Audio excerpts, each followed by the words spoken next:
Cordial saludo para todos. Es un placer poderme conectar nuevamente con ustedes desde mi hogar, desde mi casa. Espero que usted esté en la suya, en la comodidad de su hogar, con un buen café, con un momento de tranquilidad para poderse conectar y concentrar con la información de hoy, que es por demás mi favorita. Me parece que es un tema fundamental para quien está buscando apalancarse hacia el futuro financiero en la nueva economía.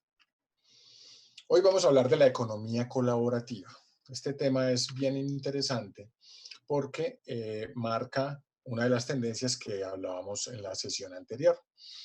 Para empezar, quiero citar a Albert Cañigueral, este señor que en un blog muy interesante, y esta frase dice que compartir antes era de pobres, ahora es de listos. ¿Qué quiere decir esta frase o cómo la interpreto yo?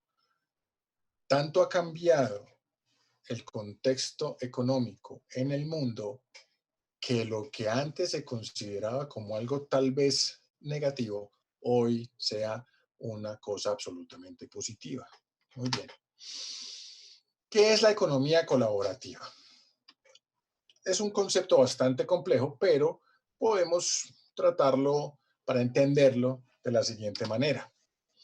Es un intercambio económico que genera beneficio a todos los involucrados. Tiene la capacidad de crear confianza entre desconocidos. Añade valor a las relaciones y trasciende lo virtual. En el transcurso de esta sesión vamos a desglosar un poco esos asuntos. Ahora, en el mundo, básicamente hay dos estrategias para permanecer en el mercado. Son dos, y les recomiendo, si tienen la posibilidad, de leer esos libros. Océano Rojo, Océano Azul. ¿Cómo es el Océano Rojo? Para usted ser un empresario en las estrategias del Océano Rojo necesita estar acorazado. Usted tiene que ir, pero blindado, prácticamente va a la guerra. Necesita tener, mejor dicho, capital, infraestructura, conocimiento, tiene que tener soporte legal. O sea, usted va es a dar candela y va a pelear contra todos los demás empresarios. Esto, el Océano Rojo es por eso, por la sangre. De ahí que el 95% de las empresas que se fundan en Colombia, utilizo el ejemplo de Colombia porque estoy transmitiendo desde acá, pero usted que está en otro país probablemente va a tener la misma estadística. El 95% de las empresas que se fundan en un país mueren al cabo de 5 años. Es decir, solo 5 sobreviven. Si yo fuera un general y esto fuera una guerra, ya, me rindo. Pero por otro lado está el Océano Azul. Es un océano donde usted no va a pelear con nadie. Es un océano donde usted va a disfrutar del mercado que usted mismo cree. Y más adelante vamos a ver unas características. ¿Qué es el Océano Rojo? O más bien, ¿cuáles son las características del Océano Rojo y cómo las enfrentamos al Océano Azul? La primera, competencia. En el Océano Rojo usted compite en mercados existentes. En el Océano Azul usted crea nuevos espacios de mercado. Si recuerda la sesión anterior cuando hablaba de Red Bull creó el mercado. Es el líder de ese mercado. Por ende, todos los demás competidores que tiene, que crearon bebidas energéticas, son seguidores.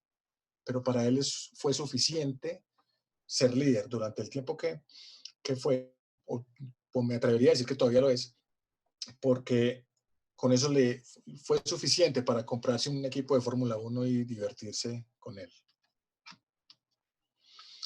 Vencer a la competencia es el objetivo en el Océano Rojo. Y algunos hablan de destruir, tenemos que destruir a la competencia. En el Océano Azul hablamos de volver irrelevante a la competencia. ¿Mediante qué? Valor agregado. En el Océano Rojo debemos explotar la demanda existente. casi que es exprimir al consumidor, exprimir al cliente, saquémosle hasta el último peso, dejémoslo muerto. Mientras que en Océano Azul estamos buscando crear y mantener nueva demanda. Es buscar nuevos clientes, fidelizarlos, que se sientan contentos con nuestro producto o servicio. En el Océano Rojo tienes que elegir costo o diferenciación y se sacrifica ¿qué? La calidad. Por ende, el cliente recibe menos calidad por su dinero. En el Océano Azul procuramos el mejor costo y la mayor diferencia. Obviamente estamos hablando de la mayor calidad. Otra forma de entenderlo, o más bien, ¿de dónde viene? Desde atrás en la historia, más o menos desde los años 50, finales de los 40, cuando terminó la Segunda Guerra Mundial, y el presidente Harry Truman en Estados Unidos promulgó aquella idea del consumismo y de que teníamos que consumir como si el consumo fuera una religión y bla, bla, bla, bla, bla. Ya sabemos que eso está muy cuestionado. Tenemos que entender que la economía colaborativa surge como un contrapeso, una contracorriente a ese hiperconsumo que planteó la tesis del desarrollo y el subdesarrollo y que pues obviamente nos dejó a los países latinoamericanos con esa idea de que es que somos subdesarrollados. Y eso para mí es una mentira, eso es una mentalidad torpe, una mentalidad miope, una mentalidad castrante que no comparto. El hiperconsumo habla del yo, la economía colaborativa habla del nosotros, el hiperconsumo habla de la propiedad, la economía colaborativa habla del acceso, el hiperconsumo de la globalización, la economía colaborativa de lo local, la centralización en el hiperconsumo, la distribución en la economía colaborativa. Y hablamos de la distribución no como distribución de productos, sino distribución del conocimiento, distribución del poder, distribución de los recursos. La competición en el hiperconsumo, la colaboración en la economía actual. La compañía como fuente de riqueza, las personas como fuentes de riqueza. El consumidor como objetivo del hiperconsumo, los productos y servicios en la economía colaborativa. El dinero en el hiperconsumo, el valor en la economía colaborativa. El acumular en el hiperconsumo y el compartir en la economía colaborativa. Algunas personas me han preguntado que si la economía colaborativa es comunismo y no. Ni siquiera son un buen sustituto cuando hablamos de comunismo. ¿Por qué? Porque en la economía colaborativa hay propiedad, en el comunismo no. En la economía colaborativa, esa propiedad debe estar puesta al servicio de un grupo de personas. Y más adelante vamos a desarrollar un poco el tema. Ahora, no vamos a hablar aquí de sistemas económicos ni de política. Entonces no quiero ahondar en ese tema, pero hay diferencias y son muy claras. Ahora, ¿quién domina el mercado hoy? Estamos hablando de millennials y centennials. Son personas que nacieron y crecieron precisamente viviendo esa sociedad del hiperconsumo, esa sociedad del océano rojo, esa sociedad donde el centavo, esa guerra por el centavo los cansó y empezaron a tomar decisiones distintas, empezaron a ir contracorriente. Hoy son la corriente. Si usted se da cuenta, son alrededor del 60% de la población mundial. Dominan el mercado literalmente. Además, están en su edad productiva temprana, tienen mucho dinero para gastar, viven con sus padres o tal vez comparten un apartamento y eso les permite, perdón, me tomo un cafecito, y eso les permite influenciar el mercado. Ahora, cuando el consumidor cambia, las empresas, las organizaciones deben adaptarse, deben reinventarse. Y no podríamos decir que es primero, si el consumidor o el mercado o el mercado y luego el consumidor. Eso es imposible, es como la discusión del huevo y la gallina, pero sí podemos caracterizar a estos personajes. Estas personas están entre los 20, 25 y 35, 40 años. Ojo, no valoran la acumulación de dinero. Para estas personas la acumulación de dinero no es atractiva. Valoran tener acceso, no propiedad. Valoran las experiencias, buscan valor agregado y están conectados 24/7. Viven una vida virtual. Ambos nacen con la era digital. Ojo, la economía colaborativa, los millennials y los centennials nacen con la era digital. Por eso son como engranajes de una pieza de relojería perfecta. Ahora, necesitamos entender la economía colaborativa. ¿Cuáles son esas 5 claves que nos van a permitir reconocer y valorar la economía colaborativa? Primero, optimización de recursos. Cualquier tema donde haya economía colaborativa, hay una optimización de recursos. Solo por poner un ejemplo. Eh, el, pur, no, el carpooling o compartir el vehículo no nació para tener un intercambio monetario.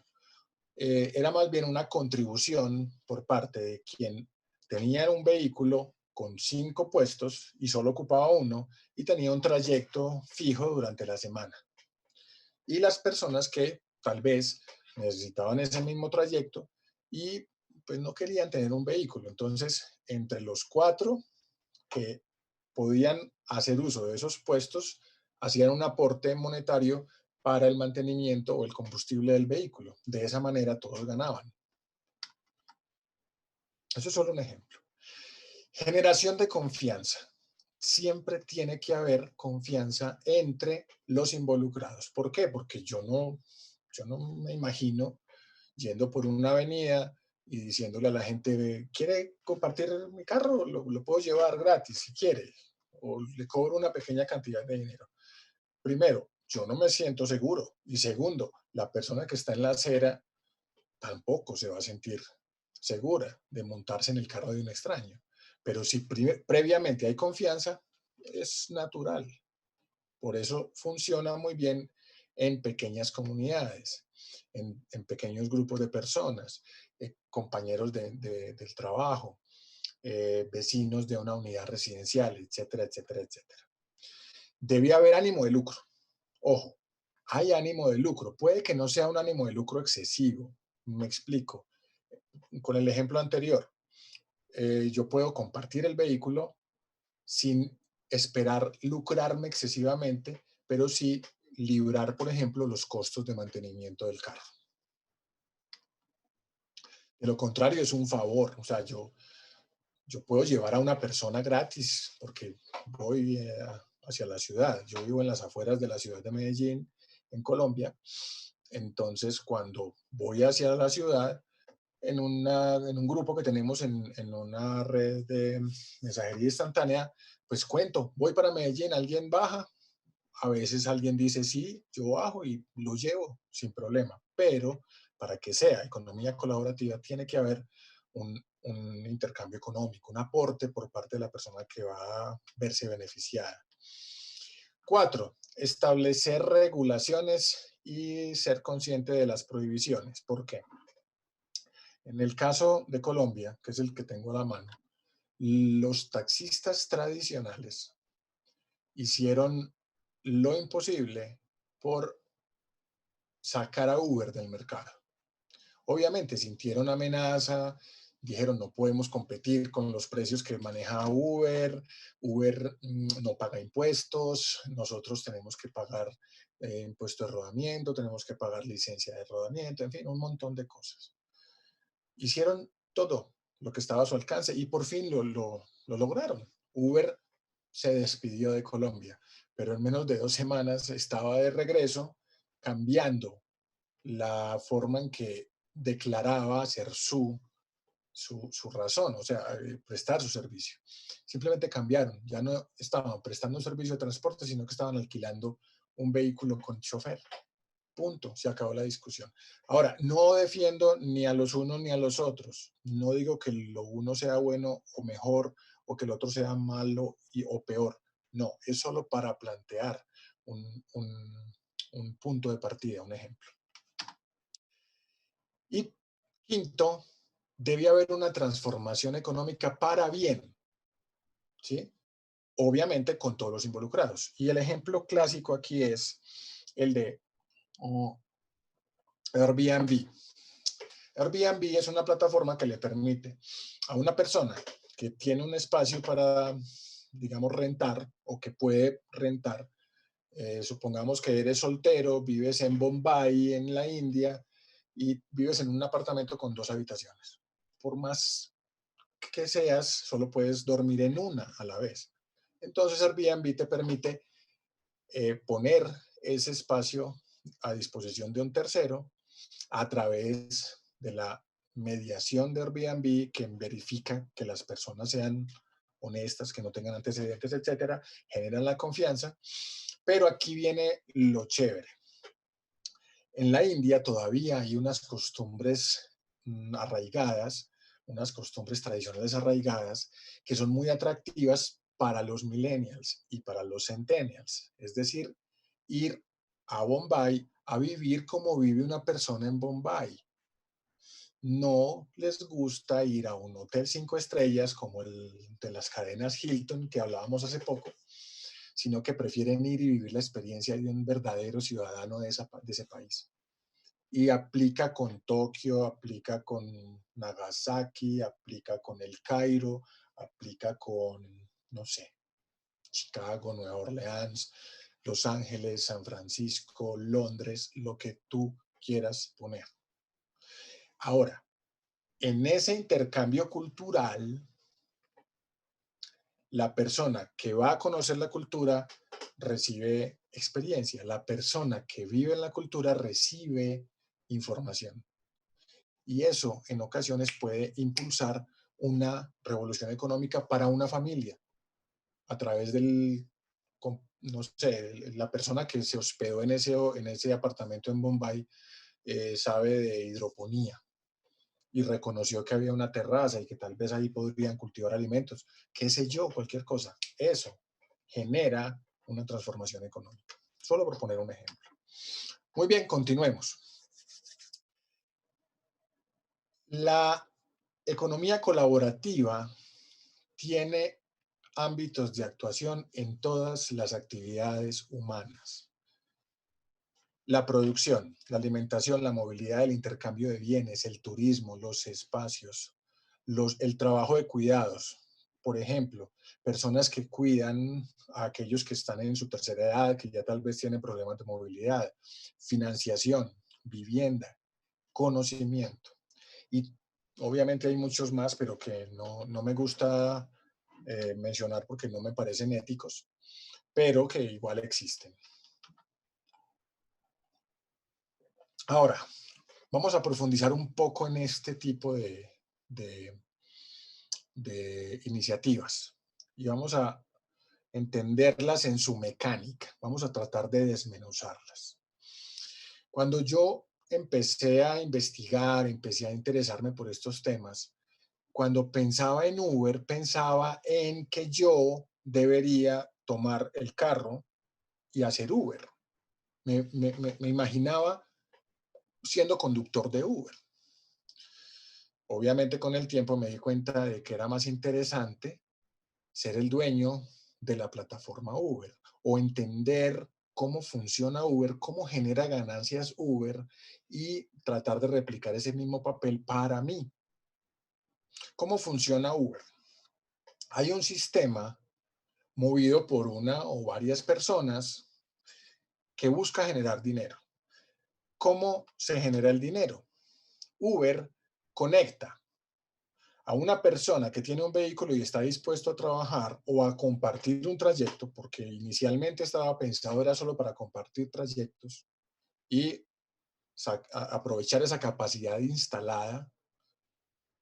Hoy en día hay muchas personas que se dedican 100% full time a ser conductores de Uber y está bien, pero ese no es mi ejemplo. Mi ejemplo aquí es que usted se vea no como el conductor, sino como el creador del sistema Uber. El sistema Uber, sin que el dueño esté conectado, conecta a una persona que necesita viajar y está dispuesta a pagar y una persona que está dispuesta a transportarlo y recibir algo de dinero. Eso es todo. Y en ese proceso, los tres generan una rentabilidad. ¿Cómo? El pasajero paga menos, ahorra dinero. El que transporta, el conductor, recibe dinero. Y la plataforma cobra una comisión que está entre el 20 y el 25% sobre cada recorrido. Ahora, quiero hacer una salvedad acá. Si bien Uber es una plataforma donde se realiza una transacción de la economía colaborativa, cuando aparecen seguidores como Didi, Bit y otros tantos, entre ellos se genera una economía de océano rojo. Entre ellos se genera una competencia, entre ellos se canibalizan. De hecho, no sé si a usted le ha pasado, pero a mí varias veces me han escrito diciéndome que me obsequian alrededor de $10 para mi siguiente viaje. ¿Por qué? Porque saben que tienen competencia. Y entonces yo instalo otra aplicación, Didi, y me dicen lo mismo. O me dicen que me cobran menos, o que en el próximo viaje me viajo gratis. Ahí empieza a ocurrir una desventaja para el conductor. El conductor siempre es el que paga los platos rotos ahí. Entonces, no vale la pena como entrar en ese detalle, pero es importante que usted entienda que aunque hay economía colaborativa, dentro de iniciativas de economía colaborativa puede no funcionar del todo bien. Mensajería. Ya hemos visto el caso Rappi. ¿Cómo funciona? El sistema que creó una persona sin que esa persona esté conectada, conecta una persona que está dispuesta a hacer un transporte de un producto con una persona que lo está produciendo, con una persona que desea el producto y no quiere hacer el transporte, pero está dispuesta a pagar. Y Rappi se queda con un pequeño porcentaje de esa conexión, de esa transacción. Todos ganan. ¿Sí? Es bien importante que entendamos que todos aquí ganan. ¿Por qué?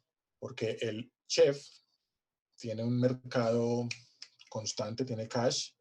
La persona que transporta puede recibir unos ingresos que obviamente tendrá que asumir unos costos adicionales que antes no tenía, pero lo puede hacer. Inclusive en Colombia, Rappi permite que usted haga domicilios a pie, en bicicleta o en moto. Entonces, dése cuenta de que yo no sé cuál fue primero, si Rappi o domicilios.com, pero ya entre ellas obviamente tienen una competencia de otro tipo. El alojamiento, la misma historia, un sistema que creó una persona que permite, sin que él esté, conectar a una persona con el espacio, una persona con la necesidad del espacio y se queda con un porcentaje. Booking.com y Trivago no funcionan exactamente igual que Airbnb. Ellos son una comunidad de personas que pueden calificar destinos.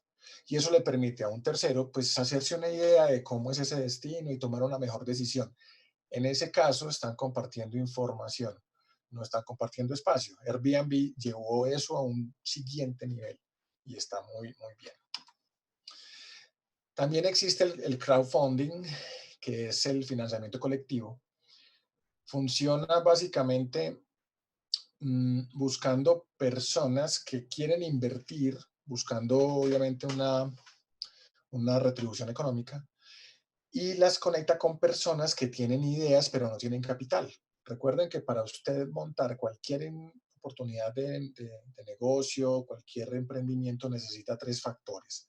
El primero es el capital, el segundo es la infraestructura y el tercero es el conocimiento, ¿sí? Si usted tiene el conocimiento, tiene la idea, pero no tiene la infraestructura y el capital, necesita alguien que lo patrocine, necesita un socio.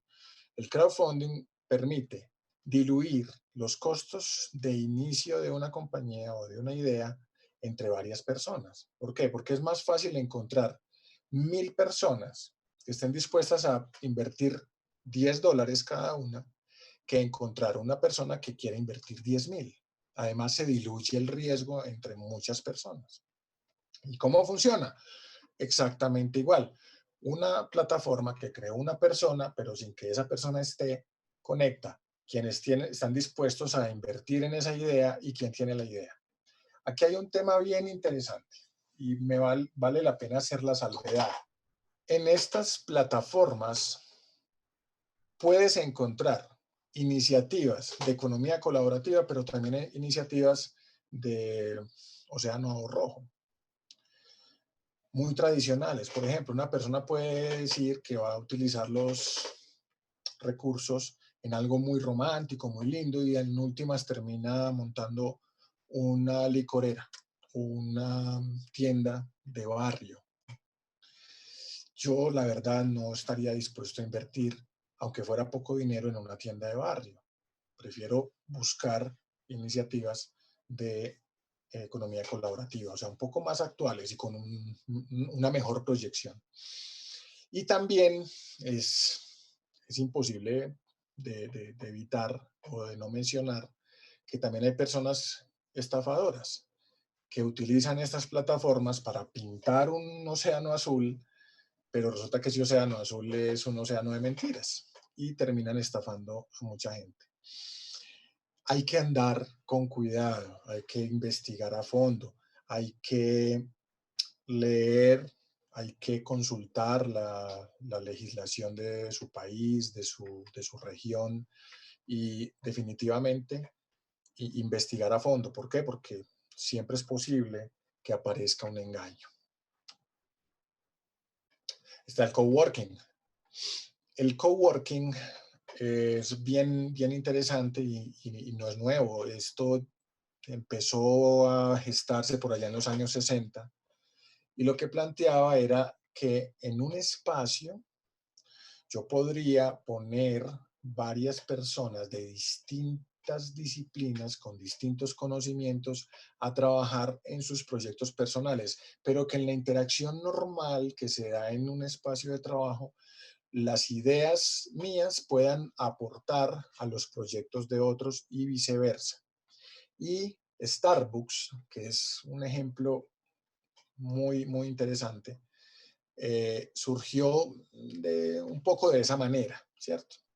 Generar un espacio donde puedas leer un libro, de hecho tenían librerías, o simplemente abrir tu laptop y escribir un libro o establecer conexiones con clientes al otro lado del mundo, qué sé yo. Juan Valdés, una marca de café colombiana que hoy está muy bien posicionada en otros países, hace lo mismo, hizo lo mismo, copió el modelo de cierta manera. Pero también está Cofic. Cofic son una red de cafés coworking, ¿sí? Es un concepto bien interesante. Además, me parece interesantísimo que además se involucre el café. O sea, el café siempre está presente en temas laborales, en temas de reuniones, en temas donde haya interacción social. En nuestra cultura siempre hay un café. De hecho, no sé si usted se ha puesto a pensar que tal vez, aunque a usted no le guste, el día de nuestro entierro van a ofrecer café, gústenos o no. Y todo el tiempo la gente está consumiendo café. Ahora, ¿cómo funciona un coworking? En este caso, es muy difícil encontrar aplicaciones que funcionen como coworking porque dependen del espacio. No sé en este momento con la coyuntura que estamos viviendo si eso se va a mantener, pero Digamos que en este momento todavía siguen funcionando de esa manera, aunque estén cerrados. Pero para el ejemplo, es un espacio donde una persona convoca a otros, les ofrece acceso a su espacio, tiene una propiedad, pero la pone al servicio de otros. Ellos, otros, van a recibir un beneficio porque van a pagar menos dinero al que pagarían si fueran dueños de la propiedad y comparten los recursos que allí hay. Comparten el internet, comparten el mobiliario, comparten la interacción, etcétera. Y eso genera todos los beneficios que planteábamos en las 5 claves de la economía colaborativa. Entonces miren que es bien interesante cómo a partir de una iniciativa que es el coworking pueden surgir otros negocios como el café, como empresas que hacen spin-off unas de otras, en fin, es bien interesante. Esos fenómenos son muy, muy interesantes, son fascinantes, por no decirlo de otra manera. Entonces, en este punto, quiero que usted empiece a pensar que el objetivo no es salir a hacer Rappi, el objetivo no es salir a hacer Uber, el objetivo tal vez no sea alquilar su habitación a un extraño. El objetivo es que usted empiece a pensar en construir un sistema que genere dinero sin su presencia.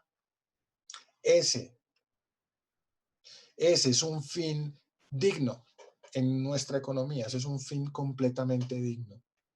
¿Por qué? Porque ahí es donde está la libertad. Ahí es donde usted empieza a generar libertad. Ahí es donde usted puede dedicarse a montar en bicicleta, a navegar en su yate o no sé, lo que le guste hacer. Y hay varias formas de hacerlo. La primera, usted puede construir una empresa desde cero, con capital, infraestructura y conocimiento, donde usted desarrolla su propio sistema. A mi modo de ver, en esta coyuntura actual es complejo por el tema del riesgo del océano rojo. Usted va a entrar a competir muy probablemente con muchas empresas. Tercero, necesita una idea. Y en este momento lo que hay son ideas. Todo el mundo, muchísimas personas alrededor del mundo están pensando en ideas, pensando en algo innovador. Y lo hay. Yo no digo que no lo haya. No digo que usted no sea capaz de generar una idea, pero va a tener que competir contra muchos otros. La segunda, una franquicia donde usted compra un sistema existente. Básicamente, usted puede montar un McDonald's, por poner un ejemplo. Obviamente necesita una fuerte suma de dinero, pero ya no necesita la idea porque ese sistema ya funciona. McDonald's funciona. Te entregan el manual, ya te dicen qué hacer, cómo hacer, cuándo hacer, ya te dicen exactamente a qué temperatura ponerle el aceite para freír las papitas. Y a pesar de eso, siempre hay riesgo. Ahora, no es tan alto como en el primer caso, porque obviamente ya vimos que el 95% de las empresas quiebran en el primer año, perdón, en los 5 años, el 90% en el primer año,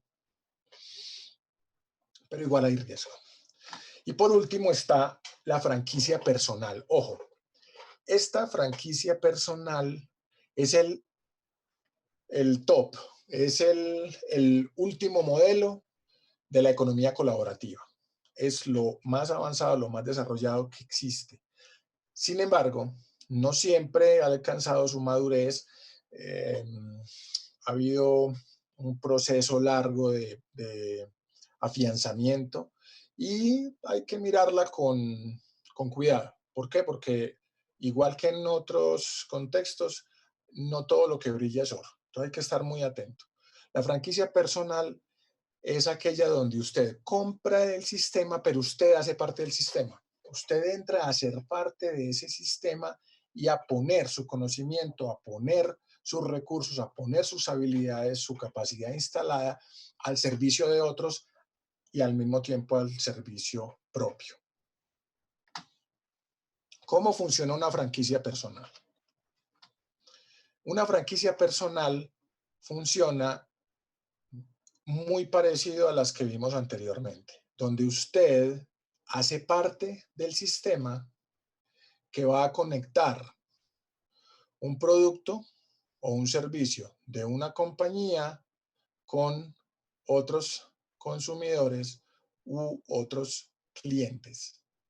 Dese cuenta de que aquí usted se convierte en la plataforma y esto es supremamente valioso, no solo en el marco de la economía colaborativa, sino en el marco de la economía general. ¿Por qué? Porque democratiza el acceso a la generación de ingresos. Tiene mínimo o nulo riesgo, capital mínimo en comparación con una franquicia como McDonald's. Bueno, o voy a poner otro caso, eh, tal vez un Decathlon. En muchas partes del mundo existe Decathlon, es un almacén, una tienda deportiva. Usted puede comprar esa franquicia, pero debe tener mucho capital. Cuando hablamos de una franquicia personal, estamos hablando de capitales mínimos, o sea, irrisorios. Cero infraestructura. ¿Por qué? Porque la compañía, cualquiera que sea, y más adelante usted va a entender que hay muchísima oferta. Hay más de 200 compañías que ofrecen el acceso desde la economía colaborativa a cualquier persona en cualquier país de América. ¿Sí? Y ellos ponen la infraestructura. Usted lo único que necesita es poner su capacidad instalada. ¿Y cuál es la capacidad instalada que todos tenemos? Las relaciones humanas. Cero conocimiento previo. ¿Por qué? Porque allá le pueden a uno enseñar. Es decir, el sistema del que usted hace parte lo va a formar.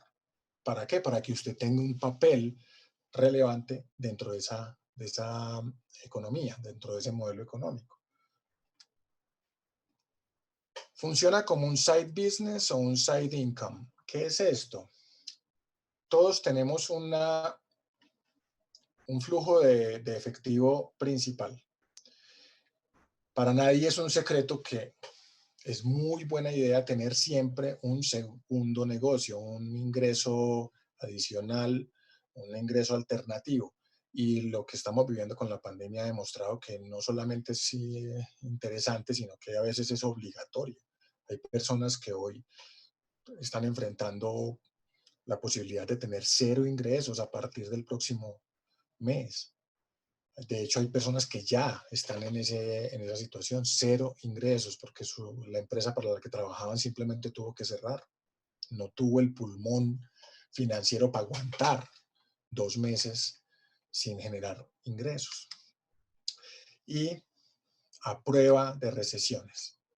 Cuando usted decide hacer parte de la economía colaborativa mediante una franquicia personal, usted está a prueba de recesiones. ¿Por qué? Porque normalmente este tipo de oportunidades funcionan a pesar de cualquier otro remesón económico, siempre y cuando esa compañía tenga integración vertical. Integración vertical, esa es la clave para este tipo de negocios. Obviamente, usted lo invito a que investigue qué significa integración vertical y seguramente usted podrá encontrar o investigar por su cuenta qué tipo de compañía le gusta, si obviamente ve una oportunidad ahí. Vale la pena y es necesario hablar de esto porque hace parte de este tema. Y no puedo simplemente seguir derecho e ignorarlo cuando veo que la industria de las franquicias personales está facturando unas cantidades extraordinarias de dinero, aún por encima de la industria del entretenimiento. Cuando yo me enteré de esa cifra dije, wow, ¿por qué? ¿Por qué nadie me había hablado de esto antes? Muy bien, y antes de terminar, ya para despedirme, quiero citar a Robert Kiyosaki, este hombre, a pesar de que no hace parte de esto, no hace parte de los sistemas de mercadeo en red, sí es un estudioso del tema y fue quien de alguna manera me quitó ese prejuicio que yo mismo tenía frente al tema. Eh, y dice, un sistema de mercadeo en red, conocido también como franquicia personal, es una manera muy democrática de creación de riqueza. Estamos hablando de democratización, es decir, de brindarle acceso a los negocios a personas que probablemente tienen una barrera o una barrera de entrada a un negocio tradicional es enorme y no la pueden salvar. A través de esta oportunidad lo pueden hacer. Ahora, no estoy hablando de ninguna empresa en particular, solamente menciono algunos tips para que usted pueda reconocer una oportunidad de este tipo de manera acertada. Obviamente hay mucha más información que usted va a poder encontrar en Internet. Pero sin duda, aquí hay una posibilidad real para miles de personas en toda América. Y creo que vale la pena prestarle más atención. De hecho, fuentes serias como CNN, como Bloomberg, como Portafolio es una de las publicaciones más influyentes en términos de economía en Colombia. Bloomberg, para hablar a nivel internacional, están empezando a prestarle atención a esto. Ya no lo están mirando con ese recelo con el que mucha gente lo hizo. Y la Universidad de Harvard, inclusive, ha destinado una gran cantidad de recursos a investigar este tema y a orientar a las personas acerca de cómo no solo reconocer una, sino sacarle bastante provecho. Ojo, como sistema, como persona relevante, no como el conductor de Uber ni como el mensajero de Rappi. Quiero que ahí haga una diferencia usted. Su mentalidad puesta como dueño del sistema, no como pieza del sistema. Para mí ha sido un placer nuevamente estar con ustedes. Me despido con esta sesión. A partir de la siguiente sesión no estaré más con ustedes hasta la sesión final, que es el conversatorio, y ese día espero resolver todas las inquietudes que tengan.